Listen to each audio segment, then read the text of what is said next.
तुम्ही सजीव आहात का निर्जीव आहात? सजीव आहात?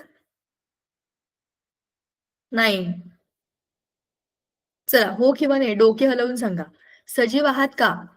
हो का नाही? हात काय वर करताय? आहात. बरं. ओके असं दाखवताय. म्हणजे तुम्ही सजीव आहात. बरं. तुम्ही निर्जीव आहात का? नाही. हां. शाबाश. समजलं तुम्हाला. Very good. तुम्ही सजीव आहात हे तुम्ही सांगितलं, तर कसं काय सिद्ध करून दाखवा मला की तुम्ही सजीव आहात.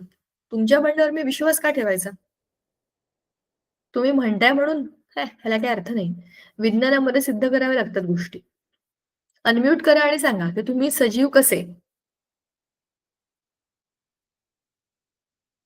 कोणीही माईक ऑन करून बोलू शकता. बाकी शाळांमधले पण विद्यार्थी तुम्हाला माझा प्रश्न कळला असेल तर अनम्यूट करा आणि मला सांगा. तुम्ही म्हणताय की तुम्ही सजीव आहे. माझा काही विश्वास नाही. सांगा, सांगा. मुलींनो सांगा. आम्ही हालचाल करतात, मग काय बोलतात. झालं? तिकडे माझ्या इथे घराच्या इथे पंखा आला की पंख्याची हवा आली की पडदा पण हालचाल करतो. पडदा पण सजीव आहे का मग? नाही, मग तुम्ही तर म्हणाले हालचाल केले की सजीव असतात. मग पडदा पण माझा हालचाल करतो. सजीव आहे म्हणजे तो. तो चालत नाही. मग काय झालं? आमच्या घरात एक छोटं बाळ आहे, ते पण चालत नाही. 2 महिन्याचं बाळ आहे. मग ते निर्जीव आहे का? सजीव. बघा, तुम्ही आता मला कन्फ्यूज करताय. तुम्ही एक काय ते सांगा मला. सजीव तर सजीव, निर्जीव तर निर्जीव. हालचाल केली पाहिजे तर पडदा हालचाल करतोय. मग तो सजीव असला पाहिजे. तुम्ही म्हणताय स्वतः चालत नाही तर आमच्या घरात छोटं बाळ आहे. ते चालत नाही तुम्ही म्हणताय की ते सजीव आहे. ह्याला काही अर्थ नाही. तुम्ही उलटं-सुलटं सांगताय. मॅडम माणसामध्ये जीव असतो आणि ते पडद्यामध्ये जीव नसतं, त्यामुळे तो निर्जीव आणि आम्ही सजीव. पण जीव म्हणजे काय? कोणामध्ये आहे, कोणामध्ये नाही, तुम्हाला कसं काय माहिती? असं काय? असं थोडी असतं.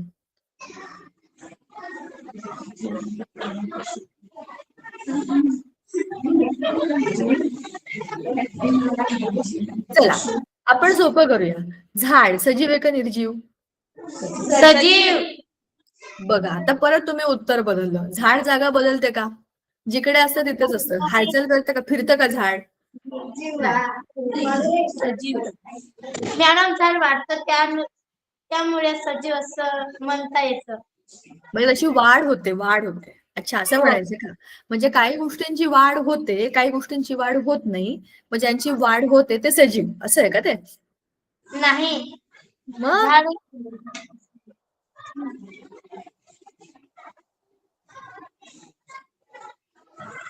बघा, मला आधीच माहिती नाहीये, तुम्ही मला आणखीन कन्फ्यूज करताय. एक काय ते मला सांगा. तुम्ही सजीव आहे का निर्जीव आहे? तुम्ही म्हणे सजीव. सजीव. पण का? कारण की आम्ही बोलतो, खातो, ऐकतो. मग बोलता, हालचाल खाता, करतो. हे सगळं करता तर हे सगळं माझा फोन पण करतो. मग तो पण सजीव आहे का? नाही, त्याच्यामध्ये एक सारखं सिस्टम सारखं असतं का, म्हणून ते. पण तुमच्या सिस्टीम नाहीये का? नाही. मग कसं काय काम करताय तुम्ही बिना सिस्टीमचे? कधी जे वाटेल ते कधी काही? आमच्या शरीरात अवयव आहे. याच्यामध्ये पण पार्ट्स आहेत. नाही, पण त्याचं पण एक पास. बघा, हे तुम्ही लहानपणापासून शिकत आलाय. 5वी, 6वी, 7वी सजीव कोणते, निर्जीव कोणते. तर सजीवांचे आणि निर्जीवांचे गुणधर्म तुम्हाला माहिती आहेत. तुम्ही जे सांगितले ना त्याचे गुणधर्म सांगितले, बरोबर सांगितले. पण मी तर तुम्हाला कन्फ्यूज करणारच ना. इतकं सोपं कसं करणार? सांगा बरं मला तुम्ही सांगा. जे तुम्हाला माहितीये ते मला कन्फ्यूज करायला आवडतं तुम्हाला. तुम्ही जे सांगितलं त्या अर्ध्या गोष्टी सांगितल्या, पुढच्या गोष्टी मी तुम्हाला सांगते. सजीवांच्या आणि निर्जीवांच्या गुणधर्मांमध्ये काही काही गोष्टी कॉमन आहेत. ज्या इकडे लागू होतात त्या तिकडे लागू होत नाही. जसं मी तुम्हाला म्हटलं झाड एका जागेवरून दुसऱ्या जागेवर जात नाही. मग ते निर्जीव असायला पाहिजे की नाही? पण तुम्ही तर म्हणताय सजीव आहे.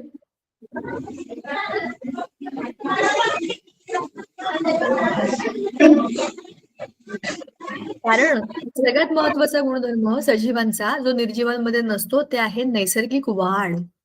झाड एका ठिकाणून दुसरीकडे जात नाही. पण त्याची मुळं जातात ना खाली खाली. त्याच्या फांद्या वाढतात ना वरती वरती. वाढ होते वरती आणि खाली दोन्हीकडे. दुसरं महत्वाचं, आणखीन एक महत्वाचा गुणधर्म जो सजीवांमध्ये आहे तो निर्जीवांमध्ये नाहीये. तो आहे पुनरुत्पादन. म्हणजेच माझा जो पडदा आहे तो पंखा आले की हलतो. पण याचा अर्थ असा नाहीये की त्या पडद्याला छोटा बेबी पडदा होईल. शक्य नाहीये ते. पुनरुत्पादन फक्त सजीव करतात. तिसरी महत्वाची गोष्ट, नैसर्गिक मृत्यू. जो जन्माला आलाय त्या सगळ्यांचा मृत्यू होणार आहे. मग तो सूक्ष्मजीव असला काय, मोठं झाड असलं काय किंवा कोणीही असला काय, राक्षस असला तरी पण जो जन्माला येतो त्याचा मृत्यू हा होतो. मग ह्या सगळ्या गुणधर्मांना तुम्ही जेव्हा जोडता तेव्हा सजीव आणि निर्जीवांमधला भेद आपल्याला कळतो. हे सगळं तुम्हाला विचारण्यामागचं कारण हे आहे की सजीव म्हणले की त्यांच्या शरीरामध्ये खूप साऱ्या अभिक्रिया सुरू असतात, खूप साऱ्या अंतर्गत क्रिया सुरू असतात आणि त्यांनाच आपण त्याच्या शारीरिक क्रिया किंवा त्यांच्यामध्ये असलेल्या इंद्रियांच्या क्रिया असं म्हणू शकतो. आता ह्या क्षणी तुमच्या शरीरामध्ये कोणत्या कोणत्या क्रिया सुरू आहेत सांगा बरं जरा मला. तुम्ही तर म्हणता तुम्ही सजीव आहे, मग तुमच्या शरीरामध्ये कोणत्या कोणत्या क्रिया सुरू आहेत सांगा.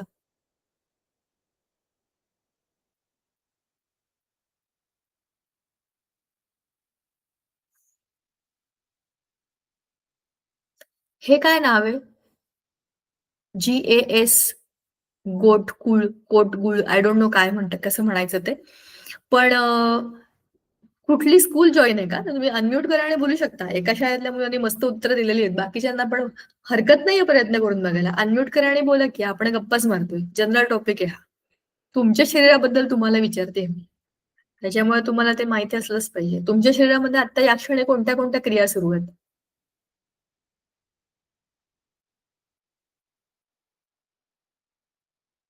मागच्या मुलांनी हात वर केला उत्तम आहे, पण मला हात वर करून कळणार नाही ना. तुम्हाला उत्तर द्यावं लागेल. त्याच्याकरता तुम्हाला माईक ऑन करावा लागेल.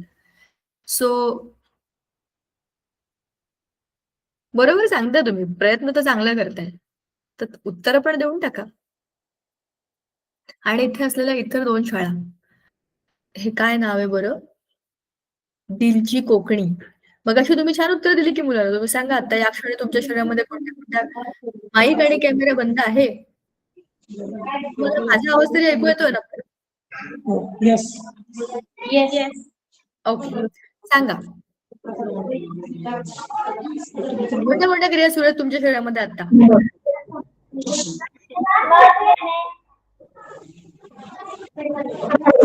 काय?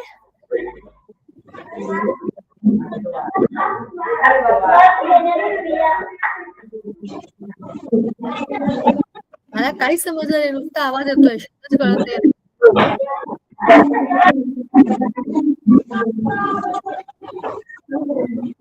तुम्ही सगळे श्वास घेताय? तुमच्या सगळ्यांचा हार्ट बीट करताय ठक ठक ठक. हात लावून बघा जरा. आता इकडे. सुरू आहे ना? की बंद पडलंय? चेक करा. आता इकडे इकडे हात लावून बघा. तुम्हाला इथे ना असं हाताला असं छोटं-छोटं असं धक्का लागल्यासारखं जाणवेल असं ठक, ठक, ठक, ठक. बघा. अंगठा इथे याला नाडी परीक्षा म्हणतात. तुम्ही कधी आयुर्वेदिक डॉक्टरांकडे गेलात ना, की तुमचा हात ते असा धरतात आणि मग नाडी चेक करतात. ह्याचा अर्थ असा आहे, की तुमच्या बॉडीमध्ये तुमच्या हार्टचं बीटिंग सुरू आहे. धाक, धाक, धाक, धाक. बरोबर? हां. तुम्ही श्वास घेताय, तुमचं हृदय सुरू आहे आणि तुमच्या हातामध्ये पण तुम्हाला काहीतरी स्पंदन जाणवतायत. तुमचे कान, नाक, डोळे सगळं उघडं आहे. मेंदू पण काम करतोय. तुमच्या शरीरामध्ये आत्ता सुद्धा अनेक क्रिया सुरू आहेत आणि ह्या सगळ्या आपल्या इंद्रियांमार्फत घडणाऱ्या इंद्रिय संस्थांच्या क्रिया आहेत. तुम्ही डबा खाल्ला ना दुपारी? शाळेमध्ये खाऊ खाल्ला असेल तुम्ही. जेवण केलं असेल. तुमची पचन संस्था सुरू झाली आता.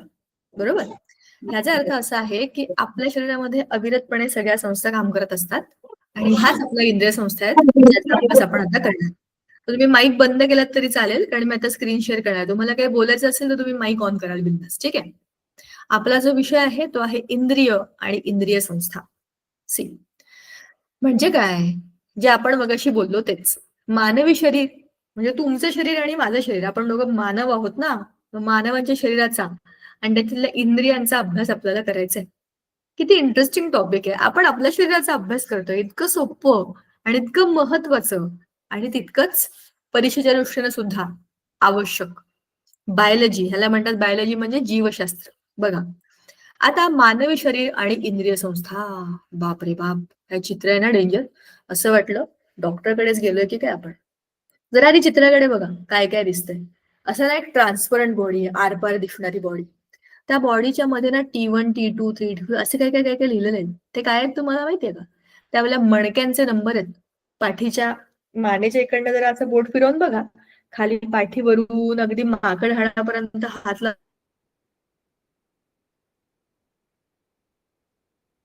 लावलात ना, तुम्हाला तुमच्याच त्यांचे नंबर आहेत. थोरॅसिक 1, थोरॅसिक 2, लंबर, नंतर ते स्पायनल, अशी त्यांची काही काही नाव आहेत. इकडे तुम्हाला आता आरपार बॉडीमध्ये ते जादुई पिक्चर असतात ना,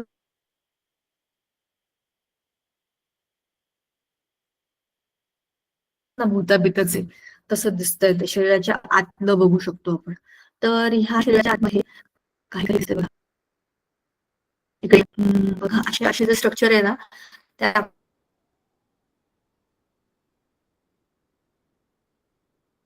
आपल्या इथे आणि काहीतरी काहीतरी मोठ्या मोठ्या ट्यूब्स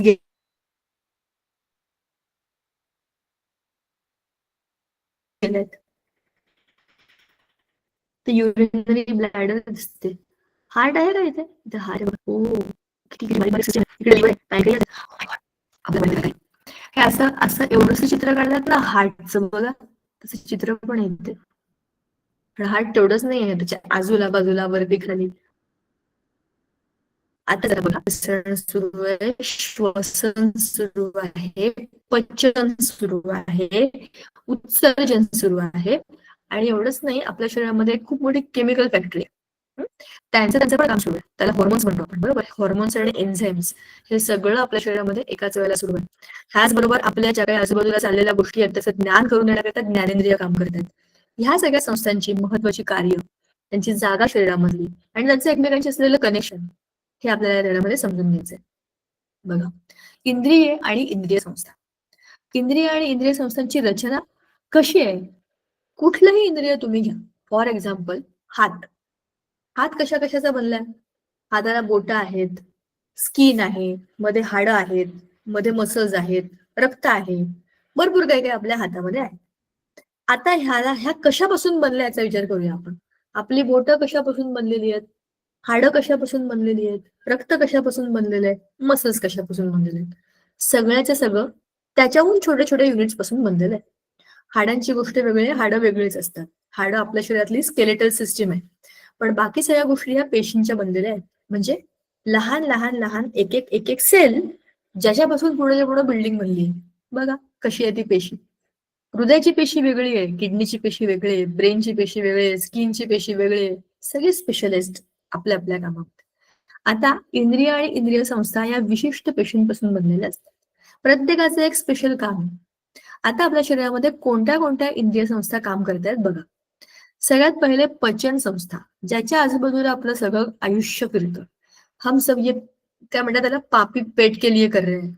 म्हणजे अगदी जे लोक चोरी करतात आणि डाके टाकतात ना, म्हणजे डाकू, ते म्हणतात ये सब हमें पापी पेट के लिए करना पडतं. कोणी कुठलंही काम करतात ते पोटाकरताच करतं. पोट भरण्याकरताच करतो ना आपण जे काही करतो ते. कुठलंही प्रोफेशन माणूस का करतो? पोट भरण्याकरता. आणि इतकी नैसर्गिक क्रिया आहे की ते माणूस काय जगातले सगळे सजीव करतात. आपल्याकडे असलेला छोटा भुबू असेल किंवा गाय असेल किंवा न पाळलेले रस्त्यावरचे कुठलेही प्राणी, जंगलातले हिंस्र प्राणी, सगळ्यांना स्वतःचं पोट भरण्याकरता धावपळ करावी लागते. तर ती पचन संस्था ही सगळ्यात प्राईम संस्था आहे. तुमचं पोट भरलं असेल तर तुम्हाला शक्ती येईल, तुम्हाला शक्ती येईल तर तुम्ही बाकीची कामं करू शकता, बरोबर. दुसरी महत्वाची संस्था आहे श्वसन संस्था. तुम्ही श्वासच नाही घेतला, तुम्ही जगाल कसे? पोट भरलंय पण नाक बंद आहे, उपयोग काय? नाही चलेगा. श्वास पण सुरू असला पाहिजे. म्हणजे आपल्या शरीरातली सगळ्यात महत्वाची संस्था कुठली झाली? श्वसन संस्था. मग आहे रक्ताभिसरण संस्था. आपल्या रक्तामध्ये, आपल्या शरीरामध्ये सगळीकडे रक्तच रक्त आहे. कुठेही तुम्हाला लागलं, जखम झाली तर रक्त बाहेर येतं. इतकं सगळीकडे रक्त आहे आपल्या शरीरामध्ये. मग ही रक्ताभिसरण संस्था काय करते? इकडून तिकडे तिकडून तिकडे तिकडून तिकडे ट्रान्सपोर्ट करते सगळ्या गोष्टी. पण जर त्या सिस्टीमला, एक मिनिट हा, हा, जर हे तुम्ही चित्र निरीक्षण करायचं, मग तुम्हाला समजेल बघा. जर ह्या सिस्टीमला तुम्हाला दिसत असेल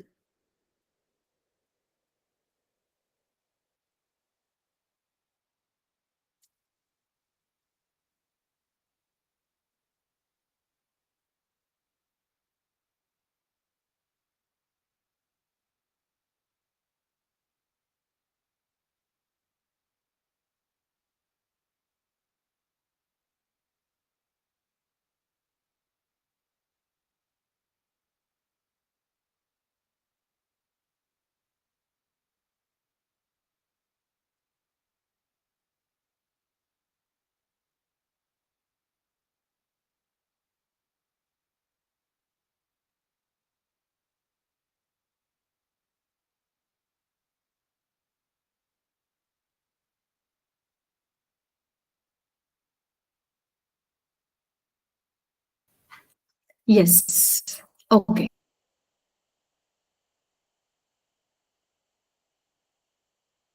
चला. हा. इंद्रिय संस्थेचा आपण जो दुसरा भाग बघत होती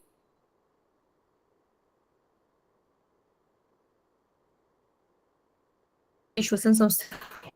आपल्याला आपण मगाशी म्हणालो की या दोन आपल्या शरीरातली सगळ्यात महत्वाची संस्था रक्ताभिसरण संस्था. आजूबाजूला जे जे काही घडत आहे ना त्याचं आपल्या शरीराला संवेदना होतं. तर आपल्या शरीराला काहीतरी माहिती मिळते. त्याच्याकरता आपल्या शरीरामध्ये सगळीकडे ना नर्वस सिस्टम म्हणजे आपल्या शरीरातली चेतासंस्था आजूबाजूला पदार्थ काही असू शकतं. त्याचा स्पर्श झाला की आपल्याला समजतं जे काही आहे ते काय आहे. की आपण आजूबाजूला कोणत्या गोष्टीला असेल आणि तुम्ही पाण्यामध्ये उतरले समजा पोहण्याकरता आणि ते पाणी खूप थंड आहे तुम्हाला सारखं पाणी तुम्हाला थंडीच नाही वाटत उपयोग काय. म्हणजे आपल्या शरीरातली सगळ्यात महत्वाची संस्था ही चेतासंस्था. त्याच्यानंतर आहे उत्सर्जन संस्था. आपल्या शरीरामध्ये दिवसभरामध्ये अनेक गोष्टी खातो पितो बरोबर. नको असं तरी पण आपण खातो. कधी कधी आपल्याला भूक लागते म्हणून आपण जेवतो. कधी कधी आपल्याला हौस असते म्हणून आपण बऱ्याच गोष्टी खातो. कधी कधी आपण मित्रांसोबत असतो म्हणून एखादा वडापाव पण खातो. आणि कधी कधी आपल्याला असं वाटतं खाल्ले नाही म्हणून आपण खातो. कारण सारखं आपलं पोट आपण भरलेलं असतं. मग हे सगळं पोटात टाकलेलं अन्न जातं कुठे. ह्याचा अर्थ असा आहे जे शरीराला नको ते शरीर बाहेर टाकून देतं. म्हणजे जर ते बाहेर टाकलं नाही तर आपल्या शरीराचं काय होईल डस्टबिन. तसं होऊ नये म्हणून आपल्या शरीराला स्वच्छ ठेवणारी एक संस्था आहे. त्याचं नाव आहे उत्सर्जन संस्था. म्हणजे आपल्या शरीरातली सगळ्यात महत्वाची संस्था उत्सर्जन संस्था. कुठलाही सजीव जो आहे ना स्वतःसारखा एक नवीन सजीव निर्माण करण्याचा प्रयत्न करतो. अगदी सोपं उदाहरण घेतलं तर आंब्याचं झाड असतं ना पिकलेला आंबा खाली पडला की त्याच्यापासून नवं झाड बनतं. जे आंब्याचं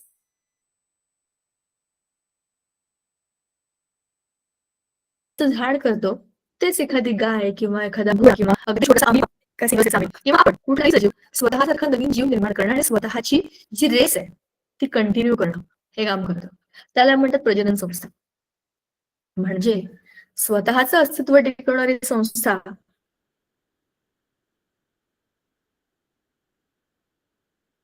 ही प्रजनन संस्था आहे. मग आपल्याला खूप साऱ्या गोष्टींचा बदल आहे. पण त्याच्यामध्ये हाडच नसतील तर नुकताच मांसाचा एक गोळा होईल आपलं शरीर. हालचाल करता येणार नाही. नुसतं असे इकडून तिकडे आपण जसे कापडाचे बोळे करून टाकतो की नाही तसं आपण स्वतःचे बोळे बोळे करून इकडे इकडे फिरू. कारण आपल्या शरीरामध्ये हाडच नसतील. मग आपल्या शरीराला आकार आणि आधार देणारी सगळ्यात महत्वाची संस्था आहे अस्थि संस्था. म्हणजे ती आपल्या शरीरातली सगळ्यात महत्वाची संस्था आहे की नाही. आणि नुसतीच हाड असून काय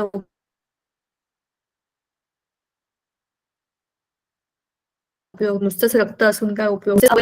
तुम्हाला हालचाल करण्याचा स्नायू नसतील तर म्हणजे सगळ्यात महत्वाची संस्था कुठली आहे स्नायू संस्था. तुम्हाला कळलं का प्रत्येक संस्थेचं नाव घेतल्यावरती मी तुम्हाला सांगितलं की ही सगळ्यात महत्वाची ही सगळ्यात महत्वाची ही सगळ्यात महत्वाची. असं जर आपण केलं ना तर हे तुम्हाला सिद्ध करता येतं की आपल्या शरीरातली प्रत्येक संस्था इक्वल महत्वाची आहे. ही फार महत्वाची आणि ती नसेल तरी चालेल असं एकही ऑप्शन आपल्याकडे नाही. सगळेच्या सगळे आपल्याकडे असलेले बॉडी सिस्टीम्स जे आहेत ज्याला आपण म्हणतो आपली ऑर्गन सिस्टीम आपली इंद्रिय संस्था सगळ्याच्या सगळ्या संस्था आपल्या सजीव असण्याचं लक्षणात आणि आपल्या सुखी किंवा रेग्युलर लाईफ रुटीन लाईफ जगण्याकरता गरजेचे आहेत. ह्यांच्यापैकी एकाही संस्थेमध्ये जरा जरी बिघाड झाला तर आपली अवस्था अतिशय बिकट होते. विचार करा पचन संस्थेमध्ये बिघाड झाला तुम्हाला नीट अन्न पचत नाही तुम्हाला जेवण जात नाही तुम्हाला मळमळतं सगळं तुमचं दिवसभरातलं सगळं रुटीन तुमचं खराब होणार आहे. तुम्हाला तुम्हाला श्वास घेताना त्रास होतो. तुम्ही श्वासच घेतला नाही तुमचं सगळं सिस्टीम गडबडणार तुम्हाला काहीच करता येणार नाही. तुम्हाला रक्ताभिसरणामध्ये प्रॉब्लेम आला रक्ताभिसरण संस्थेमध्ये प्रॉब्लेम आला ज्या लोकांना हार्टमध्ये प्रॉब्लेम्स असतात किंवा ब्लॉकेजेस असतात किंवा त्यांच्या हार्टमध्ये काही त्रास असतात अशा लोकांना किती प्रॉब्लेम्स असतात. एक तरी सेकंद ते बिना टेन्शनचे जगू शकतात का. मग आहे चेतासंस्था. आजूबाजूला घडणाऱ्या गोष्टींची चेता म्हणजे चेतना कळावी म्हणून काम करणारी संस्था. त्याच्यामध्ये गडबड झाली की मज्जाच मज्जा. तुमचा ब्रेन आणि तुमचा स्पायनल कॉर्ड त्याचा बॉस आहे ना, त्याला काय झालं की गेलं सगळं कामात. उत्तेजन संस्था. उत्तेजन संस्था ही आपल्या शरीरातली सगळ्यात महत्वाची संस्था काय माहितीये का? ती आपल्या बॉडीला क्लीन ठेवते. जर त्याच्यामध्ये काही डॅमेज झाला, किडनीला काही प्रॉब्लेम झाला, युरेथ्राला काही प्रॉब्लेम झाला, युरिनरी ब्लॅडरला काही प्रॉब्लेम झाला, युरेटरला काही प्रॉब्लेम झाला, तर त्या माणसाचं जगणं रोजचं जगणं किती कठीण होतं बघा. एकदम छोटी मुलं असतात ना, एकदम छोटी नुकतीच जन्माला आलेली मुलं, त्यांचं सुशीवरती कंट्रोल नसतो, कारण की त्यांच्या बॉडीमधली उत्तेजन संस्था अजून डेव्हलपच झालेली नसते. आता विचार करा, मोठ्या माणसांची संस्था, ही संस्था जर अशी काम करायला लागली तर, म्हणजे असं नाही करून चालणार. रुटीन लाईफ मध्ये तुम्हाला तुमच्या सगळ्या संस्था बरोबर काम करायलाच पाहिजे अशी कंडिशन असते. प्रजनन संस्था ही संस्था आपली रेस कंटिन्यू करण्याकरता मदत करते. आपल्या शरीराचं सगळं फंक्शनिंग हॉर्मोन कंट्रोल्ड आहे. आपलं सगळं शरीर जे आहे ना, केमिकल कंट्रोल्ड आहे. त्या हॉर्मोन्स मध्ये प्रॉब्लेम झाला, काहीतरी गडबड झाली की शरीराच्या बाकीच्या गोष्टींमध्ये आपोआप बिघाड होतात आणि प्रजनन संस्थेमध्ये पुन्हा बिघाड येतात. अस्थि संस्था ह्याचं बेस्ट एक्झाम्पल तुम्ही नक्की कुठेतरी कोणाचं तरी बघितलं असेल. कोणतरी पडतं, लागतं, दुखतं, खुपतं, फ्रॅक्चर होतं, हात पाय. बघा त्या लोकांची अवस्था किती कठीण होते. प्लॅस्टर लावलेलं असताना चालणं, बसणं, उठणं, बोलणं, रोजचं काम करणं अवघड आहे की नाही. आणि मग आहे स्नायू संस्था. स्नायूंना काही इजा झाली, सूज येते, चालता येत नाही, चालता चालता पाय मुरगळला, पळता पळता पाय मुरगळला, सूज आली, दुखलं, लाल लाल झाला, तर तुम्ही पट्टी बांधली, काही करा, तर स्नायू संस्थेमध्ये गडबड आहे म्हणून तुमच्या सगळ्या सिस्टीम्स वरती ताण येतो. म्हणून मानवी शरीरातल्या सगळ्या इंद्रिय संस्था ह्या एकमेकांचा हात हातात धरून चालणाऱ्या संस्था असतात. एकाला दुखलं की सगळ्या शरीराला दुखतं. हे असं आहे, हम साथ साथ है. तुला दुखलं का बाबा, मी तुझ्या दुःखात सहभागी आहे. सगळं आपापलं काम करतात बरं का. एका संस्थेत बिघाड झाला म्हणून बाकी सगळं बंद पडत नाही. सगळ्या आपापलं काम करतात, पण सगळ्या एकमेकांबरोबर अडकलेल्या आहेत. कुठल्या ना कुठल्या धाग्याने एकमेकांना बांधलेले आहेत. त्याच्यामुळे त्या सगळ्यांमध्ये काहीतरी काहीतरी काहीतरी कनेक्शन दिसतं आपल्याला. आणि म्हणून या मानवी इंद्रिय संस्था आपल्याला समजून घेणं गरजेचं आहे की ते आपल्या शरीरामध्ये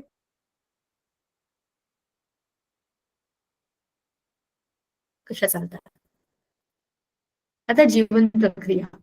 सजीवातील लक्षणे होणे, उत्सर्जन होणे होणे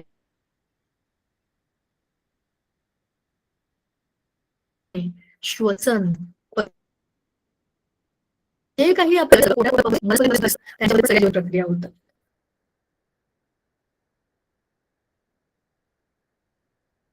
आता पुढचं महत्वाचं सांगा, तुमच्या वेळी किती लोकांचं रात्री झोपेत नाक बंद होतं, श्वास बंद होतो, बंदच होऊन जातो, मी श्वासच घेत नाही, असं वगैरे कोणाचं होतं का? तेव्हा सगळंच बंद होतं, मग आपण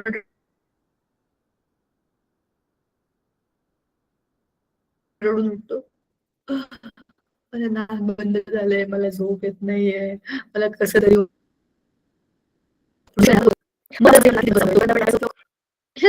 कशासाठी होतो नाकाचा उपयोग? श्वास सुरू आहे एवढंच फक्त माहिती असतं, पण तो बंद झाला, कफ झाला, नाक दुखायला लागलं, कफ मुळे डोकं दुखायला लागलं, इथली सगळी सिस्टीम जाम होते ना. तेव्हा समजतं की या नाकाचं काम किती महत्वाचं आहे. तुम्ही झोपलात तरी तुमचा श्वास सुरू असतो. तुम्ही झोपलात तरी तुमच्या हृदयाची स्पंदनं सुरू असतात. तुमचं हृदय म्हणतं का हा झोपलाय का मी पण झोपतो थोडा वेळ. तुमचं हृदय झोपलं की झोपलोच मग आपण कायमचे. असं होत नाही. ते त्याचं काम करतच असतं. तिसरं महत्वाचं जीवन प्रक्रिया जी आहे, जी अशी आपोआपच सुरू असते, ती आहे डायजेशन. रात्री आपण जेवण बिवण करून झोपतो, पाणी पितो, दूध पितो, फळं खातो, काही जे काही आपण खाल्लेलं असतं ते पचन करण्याचं काम रात्रभर आपल्या पोटामध्ये सुरू असतं. त्याच्यानंतर शरीरामध्ये उत्सर्जनाची प्रक्रिया तर निरंतर सुरू असते, रात्रंदिवस सुरू असते. जे काही रक्त आपल्या शरीरामध्ये आहे त्या सगळ्याचं फिल्ट्रेशन सुरू असतं किडनीज मध्ये, आणि जे काही नको आहे ते जमा करून करून बाहेर टाकण्याकरता त्याची प्रोसेस पण सुरू असते. सकाळी उठल्यानंतर आपल्याला किती किती कामं असतात बघा. उठल्यानंतर पाणी प्या, ब्रश करा, आंघोळ करा, वॉशरूमला जा, फ्रेश व्हा आणि मग चांगले कपडे घालून शाळेत जा. ह्या सगळ्या याच्यामध्ये तुमच्या सगळ्या क्रिया सुरू होत्या की नाही? तुमचा श्वास सुरू होता, तुमचं हृदय सुरू होतं,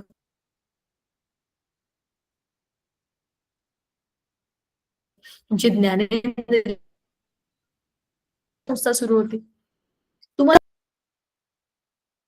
सुरू आहे. आपल्या शरीरामध्ये त्याचे हॉर्मोन्स सुरू असतात.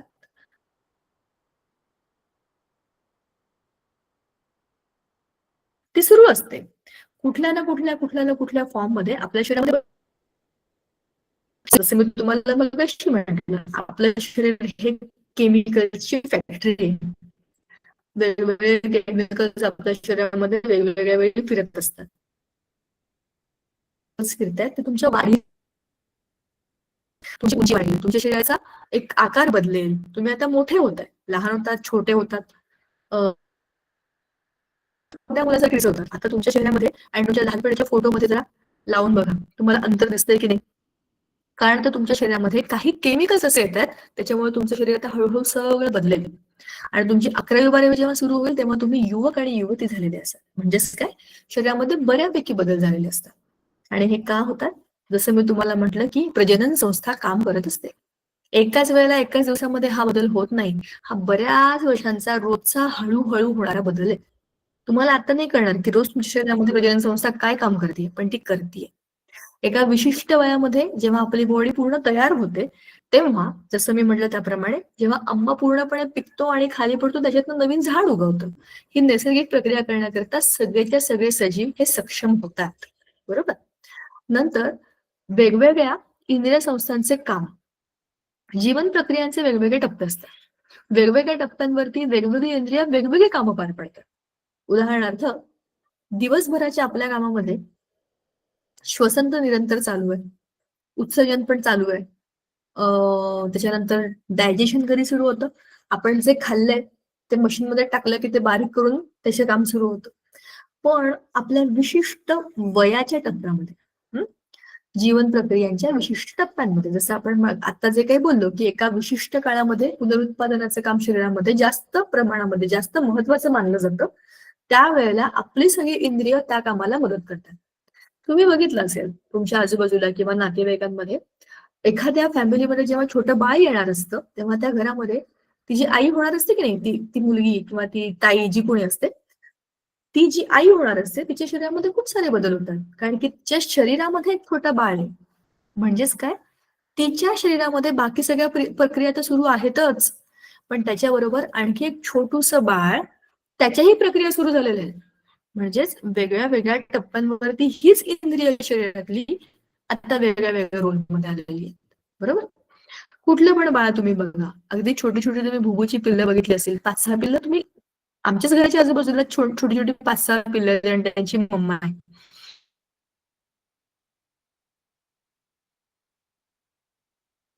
कोणत्याही प्राण्याचं बघा, कोंबड्यांची कुठली बाळ, ते बाळ मला आल्याला त्याच्या आईकडे दूध असतं. म्हणजेच काय, बाळाचं पोट भरवण्याची व्यवस्था आधीच त्याच्या शरीराने केलेली असते. म्हणजे त्या शरीरात त्या वयाच्या त्या विशिष्ट, ओके नाही, तसंच त्या बाळाचं सुद्धा बघा, हळूहळू ते मोठं होत जातं, मग ते चालायला लागतं, रांगायला लागतं, बोलायला लागतं. त्याच्या वेगवेगळ्या वाढीच्या टप्प्यांमध्ये त्याच्या गरजा वेगवेगळ्या आहेत. म्हणून त्याचं अन्न पण वेगवेगळं असतं. एकदम छोटं बाळ फक्त आईचं दूध पितं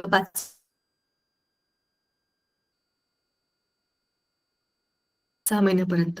मग नंतर ते मोठं झालं की ते बाहेरचं हळूहळू लिक्विड डाएट घ्यायला लागतं. ज्यूस पितं, बाहेरचं दूध पितं. नंतर त्याला हळूहळू आपण थोडासा वरण आणि मग हळूहळू तो मोठा झाला, 1-1.5 वर्षाचा की तो जेवायला लागतो. थोडीशी भाजी पोळी, थोडंसं वरण भात, ताटच घेऊन जेवायला लागतो. काय बोलताय? अच्छा, अशा ह्या सगळ्या वेगवेगळ्या इंद्रिय संस्थांचं काम हे वेगवेगळ्या टप्प्यामध्ये वेगवेगळे चालतं. काय बोलायचंय तुम्हाला? काय बोलायचंय का? नाही तर तुमचा माईक बंद करा. आता श्वसन संस्था बघा, बहिश्वसन किंवा बाह्य श्वसन आणि अंतश्वसन. बघा ह्याचा अर्थ काय? बहिश्वसन म्हणजे काय? नाकावाटे हवा आत घेतली जाते, तिकडनं ती श्वसन नलिकेमध्ये दोन्ही फुफ्फुसांमध्ये जाते. फुफ्फुसात घेतलेल्या हवेतील ऑक्सिजन. कोणाचा माईक ऑन आहे?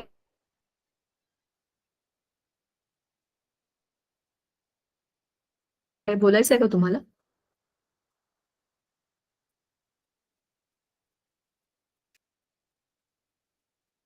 कोणाचा तरी माईक ऑन होता.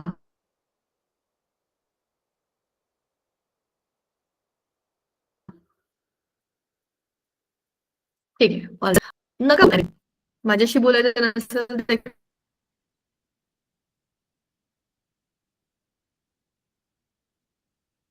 एकमेकांशी बोलू नका. जरा लक्ष द्या. चला,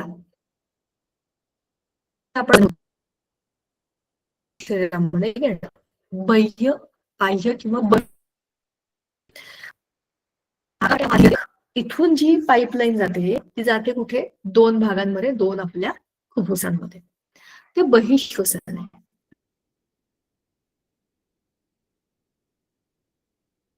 म्हणजे बाहेर श्वास घेणं.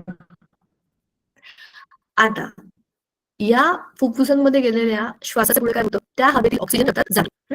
हवेमध्ये ऑक्सिजन रक्तात हे हवा फुफ्फुसावाटे बाहेर टाकली जाते. बरोबर? नाकातून हवा आत घेणं म्हणजे ऑक्सिजन आत घेणं आणि कार्बन डायऑक्साईड बाहेर टाकणं म्हणजे बहिःश्वसन. पण अंतःश्वसन मध्ये काय होतं? शरीरातील सर्व पेशी आणि रक्त या दरम्यान होणाऱ्या वायूंच्या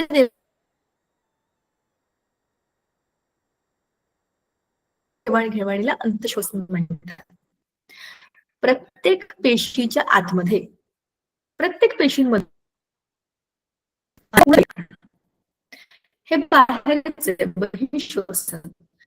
पण माझ्या आतमध्ये तर खूप सारे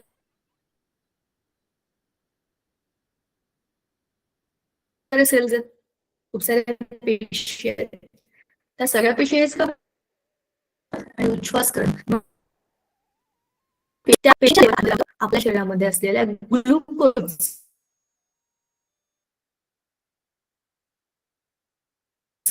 विघटन होतं. ऑक्सिजनमुळे पेशीतील ग्लुकोज सारख्या विद्राव्य घटक एटीपी नावाचे आणि कार्बन डायऑक्साईड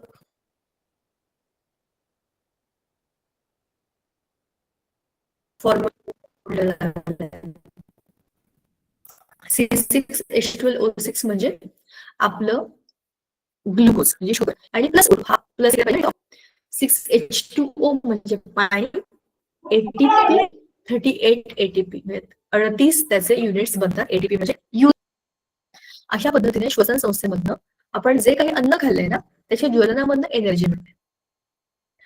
ऑक्सिजन शरीरामध्ये येतो पण ऑक्सिजन करतो काय? कशा करता पाहिजे ऑक्सिजन? या ज्वलनाच्या क्रियेकरिता ऑक्सिजनची गरज असते. तुम्हाला माहिती आहे ना, ऑक्सिजन हा वायू ज्वलनाला मदत करतो. जाळायचे कोणाला? ऑक्सिजनला. का? त्याच्यामधनं आपल्याला मिळणार आहे एनर्जी. अशा पद्धतीने ही श्वसन संस्था काम करते. बघा, ही आहे तुमच्या नाकाची पोकळी, ही आहे श्वसन नलिका आणि खाली आहे दोन फुफ्फुस. हा आहे घसा, हे आहे स्वरयंत्र, ही आहे श्वासनलिका आणि वायुकोश इकडे.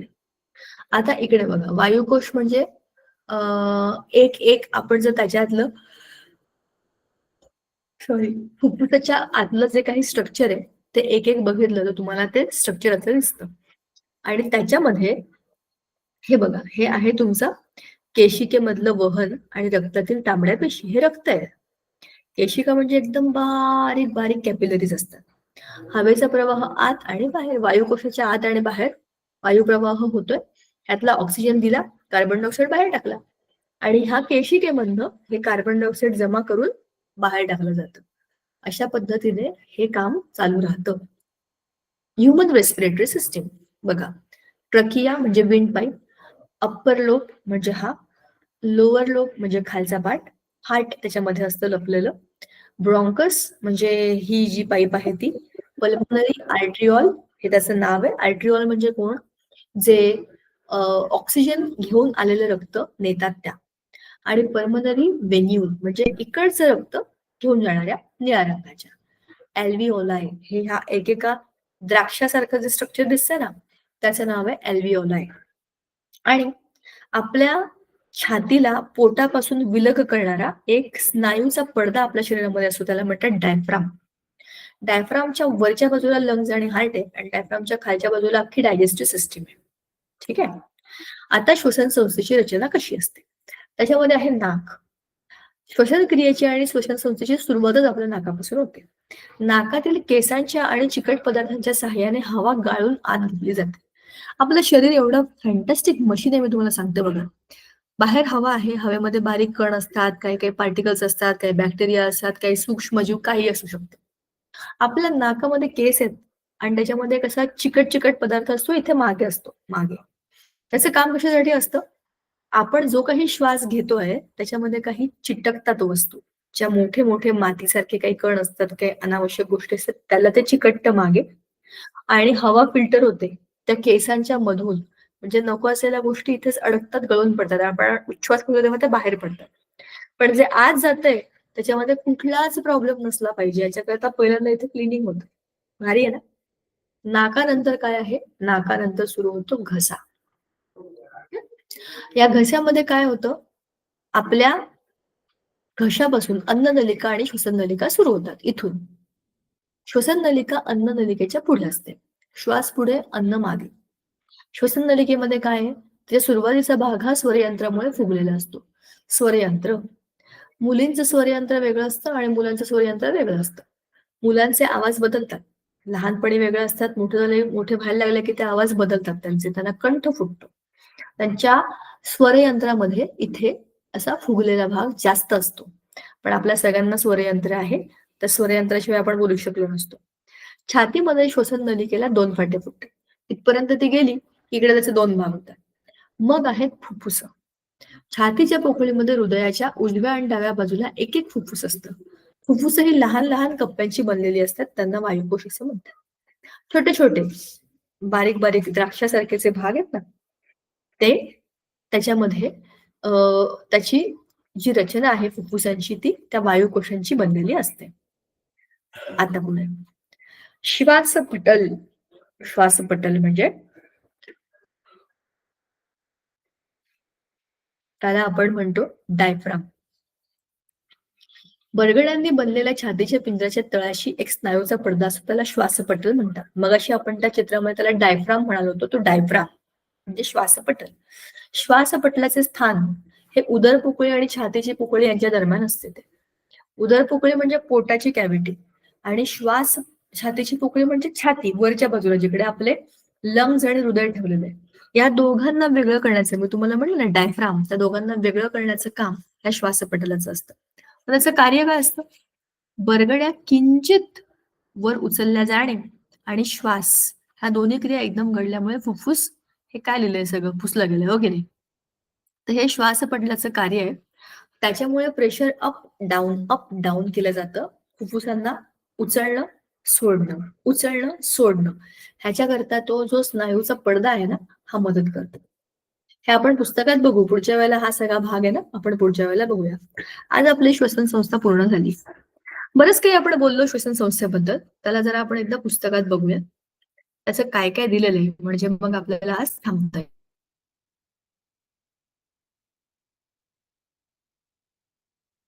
बघा, हा आहे आपला धडा. अंतश्वसन, पेशी श्वसन आणि बहिश्वसन हे 3 प्रकार आहेत. नाकापासून आपली ही जी सिस्टीम सुरू होते डिटेलमध्ये आपल्याला दिलेली आहे. काय काय होतं ते सगळं आपण बघणार आहे. मग आहे रक्ताभिसरण संस्था, त्याला आपण म्हणतो आपली सर्क्युलेटरी सिस्टीम. ती खूप डिटेलमध्ये आपल्याला दिलेली आहे. हृदयाची रचना बिचना सगळं आहे आपल्याला. मग आहे पुढची सिस्टीम आपल्या शरीरातली, कुठली आहे बरं? मानवी रक्तगटाची पण माहिती, कारण ब्लड बद्दल आहे. ओके, रक्तदाब.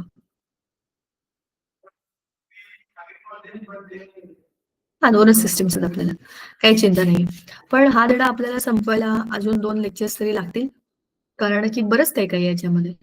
आणि ह्याच्यानंतर काय, पुढचा धडा कुठला आहे आपला, जरा तेही बघूया जरा आपण. आम्ल आमलारी आपलं झालंय ना, आणि त्याच्यानंतर आहे काही नाही, आपला अभ्यास लवकर होणार आहे. मस्त दोन्ही धडे आपले, बायोचा दुसरा धडा संपला, केमिस्ट्रीचा एक धडा आपला झालेला आहे. रासायनिक बदल, रासायनिक बंध आपल्याला करायचा आहे. पुढचा केमिस्ट्रीचा धडा आपण आता रासायनिक बंधाचाच घेऊ. ठीक आहे, आरामात आपला अभ्यास होईल. चला पुढच्या वेळेला भेटूयात आपण. हा धडा अर्धा झाला आहे, अर्धा पुढच्या वेळेला. तोपर्यंत हा वाचा आणि तुम्हाला स्वतःच्या शरीराबद्दल नवीन काय समजलं तर मला सांगा. चला, thank you so much. Thank you Sangita ma'am. Bye मुलांना.